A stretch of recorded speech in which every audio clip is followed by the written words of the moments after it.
is my YouTube channel Learning Hub, and this video is related about chapter number 1st of class 10th, chemical reaction and equation.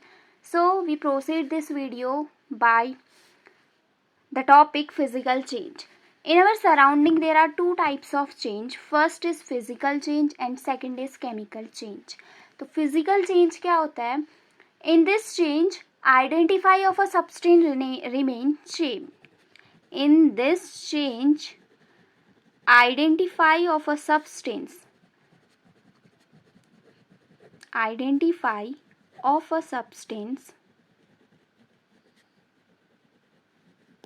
remain same. मतलब इस change में जब भी physical change हमें देखने को मिलेगा वहाँ पर किसी भी सब्सटेंस की जो आइडेंटिटी होगी वो कभी भी चेंज नहीं होगी. फॉर एन एग्जाम्पल, जैसे हम बोलते हैं मेल्टिंग ऑफ आइस. जब हम बोलते हैं मेल्टिंग ऑफ आइस मतलब बर्फ़ का पिघलना. जब बर्फ़ पिघलती है, बर्फ़ एक्चुअली में क्या चीज़ है? एक पानी का एक सॉलिड क्रिस्टल है बर्फ़. जब तो पानी का है ना, बना तो किससे है? पानी से है. तो मतलब उसमें जितनी भी आइडेंटिटीज़ होंगी वो सब किसकी होंगी? वाटर की होंगी. जब वो बर्फ़ पिघलती है तो पिघल के वो क्या बन जाती है? एक सॉलिड क्रिस्टल था, उससे क्या बन गया? लिक्विड बन गया, मतलब पानी बन गया. कोई दूसरा सब्सटेंस तो नहीं बना ना, मतलब कुछ चेंज तो नहीं हुआ ना उसकी प्रॉपर्टी में. तो इसी चेंज को हम बोलते हैं फिजिकल चेंज, जब किसी भी सब्सटेंस की आइडेंटिटी में कोई भी चेंज नहीं आता है. ठीक है. दूसरा चेंज होता है हमारा केमिकल चेंज. अब नाम से ही जैसे कि हमें पता चल रहा है केमिकल चेंज मतलब उसकी केमिकल प्रॉपर्टीज़ में कुछ ना कुछ चेंज आ जाना. जैसे हम इसकी डेफिनेशन लिखेंगे, the identity of the substance changes. ठीक, मतलब सब्सटेंस की आइडेंटिटी क्या हो जाएगी? इसमें चेंज हो जाएगी. जैसे कि reactant are converted into product. Reactant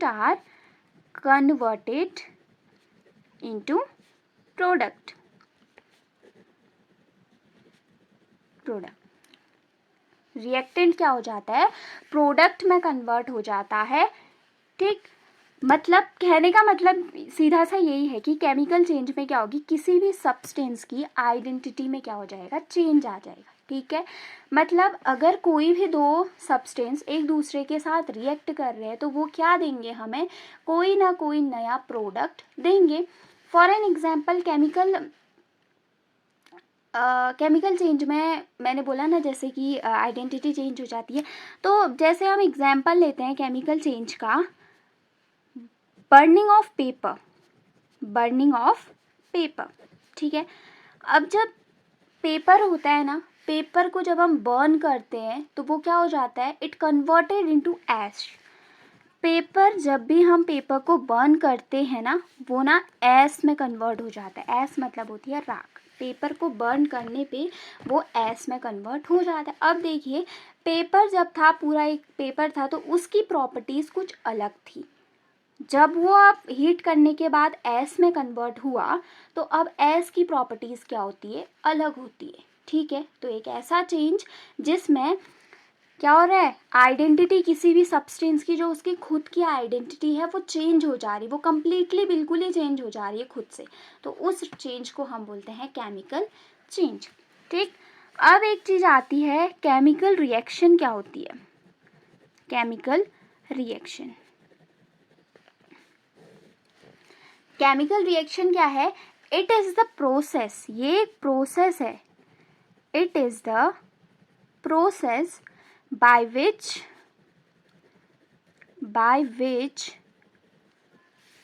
two or more substance react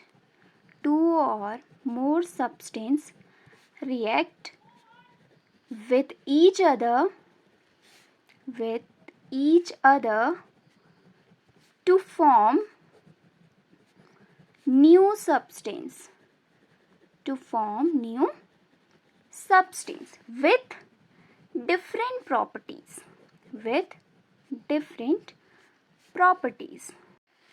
let's take an example, carbon plus oxygen, it gives carbon dioxide. अब देखिए C हमारा कार्बन है, O2 हमारा ऑक्सीजन है, हमें क्या मिल रहा है, हमें मिल रहा है कार्बन डाइऑक्साइड मिल रहा है। ठीक है, तो यही है केमिकल रिएक्शन, यही है कि ये एक ऐसी प्रोसेस होती है जिसमें दो या दो से ज़्यादा सब्सटेंस रिएक्ट होते हैं और हमें एक नया सब्सटेंस मिलता है, उसे ही हम बोलते हैं केमिकल रिएक्शन। और जो ये नया सब्सटेंस मिलेगा, इसकी प्रॉपर्टीज़ जो होंगी वो कम्प्लीटली डिफरेंट होंगी इन रिएक्टेंट से। ठीक है, अब देखिए there are following changes to determine that the chemical reaction has takes place. अब हम कुछ ऐसे चेंजेस देखते हैं अपनी सराउंडिंग में ही, हम देख सकते हैं कि बहुत सारे ऐसे चेंजेस होते हैं जिनसे हमें पता चलता है कि केमिकल रिएक्शन हो रही है या नहीं हो रही है। ठीक है, तो पहला हमारा चेंज है चेंज इन स्टेट, मतलब किसी की भी स्टेट में चेंज आना। सॉलिड है तो सॉलिड से लिक्विड हो जाना, लिक्विड है लिक्विड से गैस हो जाना। ठीक है, जैसे ammonium gas react with HCl, जब भी अमोनियम गैस जो है HCl हाइड्रोक्लोरिक एसिड गैस के साथ रिएक्ट करती है तो क्या प्रोड्यूस करती है, एक सॉलिड सब्सटेंस प्रोड्यूस करती है जो होता है अमोनियम क्लोराइड। ठीक है, अब देखिए अमोनियम क्या थी, पहले एक गैस थी, HCl क्या है, वो भी एक गैस है। अब देखिए जब दो गैस एक साथ रिएक्ट हो रही हैं बट जो प्रोडक्ट हमें मिल रहा है वो क्या मिल रहा है, एक सॉलिड सब्सटेंस मिल रहा है ना, अमोनियम क्लोराइड। तो इसमें हुई ना स्टेट चेंज, हुई ना, गैस से सॉलिड में चेंज हुई, तो इसी को हम बोलते हैं चेंज इन स्टेट। ठीक, अब दूसरा देखिए चेंज इन कलर, जब कलर में चेंज आ रहा है, मीन्स जैसे iron rust which has colour change from silver to reddish brown. जैसे हम देखते हैं जब किसी भी आयरन पिलर में क्या हो जाती है, रस्टिंग की प्रोसेस होती है, मतलब उसका जो कलर है वो सिल्वर से किस में चेंज हो जाता है, रेडिश ब्राउन में चेंज हो जाता है। हम देखते हैं ना आयरन पिलर्स देखते हैं, जब वो एयर और वाटर के कांटेक्ट में आते हैं तो क्या हो जाता है, उसमें ब्राउनिश कलर सा आप एयर हो जाता है ना, वही क्या है, उसी को हम बोलते हैं रस्ट। ठीक, तो जहाँ पर भी हमें रस्टिंग की प्रोसेस दिखे या कलर चेंज होता हुआ दिखे किसी भी सब्सटेंस का, तो वहाँ पर भी हम बता सकते हैं कि केमिकल रिएक्शन हो रही है। ठीक है, अब तीसरा है हमारा इवोल्यूशन ऑफ गैस। बहुत सारी ऐसी रिएक्शंस होती हैं जिसमें गैस का इवोल्यूशन होता है, गैस रिलीज़ होती है, जैसे हाइड्रोजन गैस रिलीज़ होती है किसी रिएक्शन में, ऑक्सीजन गैस रिलीज़ होती है किसी रिएक्शन में। तो जहाँ पर भी हमें गैस रिलीज़ होते हुए दिख रही है उस रिएक्शन, वहाँ पर भी हम बता सकते हैं कि क्या हो रहा है, केमिकल रिएक्शन हो रही है। ठीक है, अब नेक्स्ट आता है फॉर्मेशन ऑफ प्रेसिपिटेट। प्रेसिपिटेट को शॉर्ट फॉर्म में PPT भी बोलते हैं। प्रेसिपिटेट क्या होता है, सबसे पहले फॉर्मेशन ऑफ प्रेसिपिटेट से पहले हम जानते हैं कि व्हाट इज प्रेसिपिटेशन रिएक्शन। ठीक है, तो प्रेसिपिटेशन रिएक्शन क्या होती है, फॉर्मेशन ऑफ इनसॉल्युबल सब्सटेंस, किसी भी इनसॉल्युबल सब्सटेंस का फॉर्म होना। इनसॉल्युबल सब्सटेंस मतलब ऐसे सब्सटेंस जो वाटर में या किसी भी एक्वस सोल्यूशन में नहीं घुलते हो। ठीक है, अब देखिए जब भी दो लिक्विड क्या होते हैं एक साथ मिक्स होते हैं और उनसे हमें कोई एक ऐसा सब्सटेंस मिलता है जो सॉलिड है, जो इनसॉल्युबल है, तो उस रिएक्शन को हम बोलते हैं प्रेसिपिटेशन रिएक्शन। जैसे एग्जांपल है AgNO3, ये एक एक्वस सोल्यूशन है जिसका नाम होता है सिल्वर नाइट्रेट। ये जब रिएक्ट करता है KCl के साथ, KCl भी हमारा एक एक्वस सोल्यूशन है पोटेशियम क्लोराइड का। ठीक है, इससे हमें क्या मिलता है, AgCl मिलता है सिल्वर क्लोराइड और KNO3 मिलता है पोटेशियम नाइट्रेट। ये जो सिल्वर क्लोराइड होता है यही हमारा सॉलिड सब्सटेंस है, सॉलिड होता है और इसी को हम बोलते हैं PPT। जब भी हमें देखिए दो लिक्विड एक साथ मिक्स हुए ना, सिल्वर नाइट्रेट और पोटेशियम क्लोराइड दो लिक्विड थे नेचर में। ठीक है, अब उन जब दो दोनों रिएक्ट हुए तो उनसे हमें क्या मिला, एक ऐसा सब्सटेंस मिला जिसका नेचर सॉलिड है। ठीक, तो इसी रिएक्शन को हम बोलते हैं प्रेसिपिटेशन रिएक्शन। ठीक है, जब भी कोई लिक्विड सब्सटेंस मिक्स होते हैं और उनसे हमें एक सॉलिड सब्सटेंस मिलता है तो उस रिएक्शन को प्रेसिपिटेशन रिएक्शन बोलते हैं, और जो वो सॉलिड सब्सटेंस फॉर्म हो रहा है उसको हम बोलते हैं प्रेसिपिटेट। ठीक है, तो जब भी हम देख रहे हैं कि किसी भी रिएक्शन में प्रेसिपिटेट का फॉर्मेशन हो रहा है, किसी भी तरीके से जब भी हमारा प्रेसिपिटेट बन जाता है तो हम बोल सकते हैं यहाँ पर क्या हो रही है, कोई ना कोई केमिकल रिएक्शन हो रही है। ठीक है, नेक्स्ट आता है हमारा चेंज इन टेम्परेचर। अगर हमारा कभी टेम्परेचर में चेंज आ जाए, हम देखते हैं ना कभी हमारी सराउंडिंग का टेम्परेचर अचानक से कूल डाउन हो जाता है, कम हो जाता है, और कभी कभी इतना बढ़ जाता है बहुत ज़्यादा तो जब भी हमें ऐसा दिख रहा है कि हमारा टेम्परेचर में चेंज आ रहा है, तो हम वहाँ पर भी ये बता सकते हैं कि क्या हो रही है, केमिकल रिएक्शन हो रही है। ठीक है, नेक्स्ट हमारा आता है केमिकल इक्वेशन। ठीक, अब केमिकल इक्वेशन होता क्या है? It is the symbolic representation of a chemical reaction with the help of symbols and formulae where reactant are on the left side and product are on the right side। मतलब एक ऐसी chemical reaction क्या होती है, किसी भी reaction का symbolic representation, मतलब हम किसी भी रिएक्शन को उसके सिंबल्स के हेल्प से, उसके फॉर्मूला के हेल्प से जब दिखाते हैं तो उस रिएक्शन को हम, मतलब उस चीज़ को हम बोलते हैं केमिकल इक्वेशन। ठीक है, हम जो है रिएक्टेंट हमेशा लेफ्ट हैंड साइड में लिखते हैं और जो प्रोडक्ट हमें मिलता है वो हम ऑलवेज राइट हैंड साइड में लिखते हैं। ठीक है, तो केमिकल रिएक्शन समझ आ गया, मतलब सिंबॉलिक रिप्रेजेंटेशन किसी भी केमिकल रिएक्शन का। एग्जाम्पल लेते हैं, उससे आसानी से समझ आएगा। जैसे मैंने एक एग्जाम्पल लिया और मैंने एक स्टेटमेंट के फॉर्म पे इस रिएक्शन को लिख दिया है कि magnesium ribbon burn in air to form magnesium oxide. ठीक है, मैग्नीशियम रिबन जो है एयर की प्रेजेंस में बर्न होता है और मैग्नीशियम ऑक्साइड दे रहा है। ठीक, अब दिखने में ये लग रहा है आपको कहीं से भी एक केमिकल रिएक्शन लग रही है, बट है ये एक केमिकल रिएक्शन।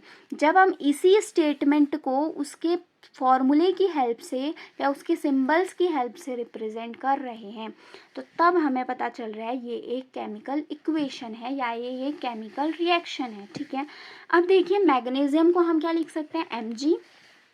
वो किसकी प्रेजेंस में बर्न हो रहा है, एयर की, तो एयर में ऑब्वियसली ऑक्सीजन प्रेजेंट होगा तो प्लस O2 लिखा हमने। जब हम उसको बर्न करते हैं तो हमें क्या मिलता है, मैग्नीशियम ऑक्साइड मिलता है, बोल रहे हैं MgO2 लिखा। ठीक है, अब देखिए, अब पता चल रहा है ना ये तो मतलब ये केमिकल रिएक्शन है, पता चल रहा है ना। तो यही होता है कि किसी भी रिएक्शन को, केमिकल रिएक्शन को उसके फॉर्मूला की हेल्प से या उसके सिंबल्स की हेल्प से रिप्रेजेंट करना, इसी चीज़ को हम बोलते हैं केमिकल इक्वेशन। ठीक है, अब हमने सब चीज़ तो पढ़ दिया, बट हमने दो चीज़ नहीं पढ़ी कि रिएक्टेंट होता क्या है और प्रोडक्ट होता क्या है। बोल तो हम रहे हैं कि ये रिएक्टेंट है, ये प्रोडक्ट है, रिएक्टेंट लेफ्ट हैंड साइड में होता है, प्रोडक्ट राइट हैंड साइड में होता है, सब चीज़ हम बोल रहे हैं, बट क्या हम जानते हैं कि रिएक्टेंट और प्रोडक्ट होता क्या है एक्चुअल में। तो देखिए रिएक्टेंट होता क्या है। रिएक्टेंट क्या होता है, the substance which take part in chemical reaction are called reactant. ऐसे सब्सटेंस जो केमिकल रिएक्शन में हिस्सा ले रहे हैं, टेक पार्ट कर रहे हैं उस रिएक्शन, उनको हम बोलते हैं रिएक्टेंट। मतलब रिएक्टेंट की हेल्प से ही हम बोल सकते हैं कि केमिकल रिएक्शन हो रही है। Without presence of reactant chemical reaction कभी भी नहीं होगी।